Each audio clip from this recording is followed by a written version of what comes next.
সাধারণ হবেন, কিন্তু সহজলভ্য হবেন না।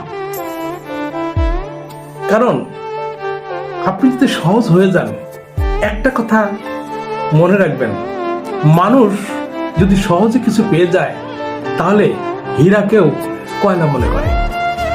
তাই আপনার ব্যক্তিত্ব, আপনার জ্ঞান আপনাকে নিজেকেই ধরে রাখতে হবে। আপনার এই ব্যক্তিত্ব অন্যের মাঝে প্রকাশ করতে যাবেন না, কারণ আপনি যদি ভালো কোনো কিছু করেন অটোমেটিক্যালি অন্যের মাঝে সেটা প্রকাশিত হবে। কখনো আগ বাড়িয়ে কিছু বলতে যাবেন না, চুপ থাকুন, তাদের কথাগুলো শুনুন, বুঝুন, কোনো ভুলিতা না করে যদি ভুল হয় ক্ষমা চান। ক্ষমা চাওয়ার মধ্যে একটা আনন্দ আছে। ক্ষমা চাওয়া কোনো ভুলের কাজ নয়। ভুল মানুষ হতেই পারে, আর ক্ষমা চাইলে মন মানসিকতা ভালো হয়, মনের ভিতরে ভুল জিনিসটা চেঞ্জ হয়ে যায়। আমরা অনেক সময় নিজের ভুলটাকে কখনো স্বীকৃতি দেই না, এটা সবচেয়ে বড় ভুল।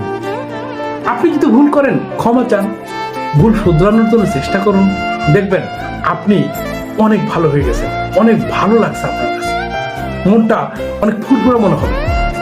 আর যদি এই ভুলটাকে নিজের ভিতরে লুকিয়ে রাখেন, মানুষকে বুঝতে দেন না, তাহলে মনে করবেন যে আপনি খুব কষ্টে আছেন, আপনার মন মানসিকতা অশান্তিতে ভরে গেছে।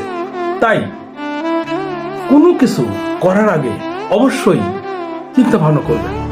ভুল করাও কিন্তু কোনো খারাপ কাজ না, ভুল হতেই পারে, মানুষ মাত্র এই ভুলের ঊর্ধ্বে নয়।